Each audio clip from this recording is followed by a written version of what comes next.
mapapagod pero hindi susuko. Alam mo ba na may dalawang uri ng pagod na pwede mong madama? Una, yung pagod na itutulog mo lang at pagising mo, okay ka na.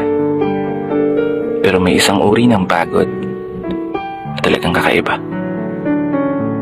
Yun ay ang pagod na hindi nadadaan sa pahinga. Isang pagod na magpapahiwatig kung gaano kabigat ang mga problema mong daladala.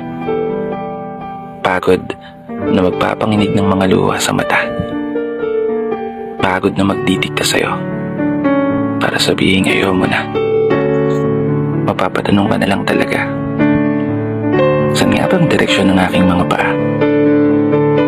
Mga paang tila pagod na sa kakahakbang.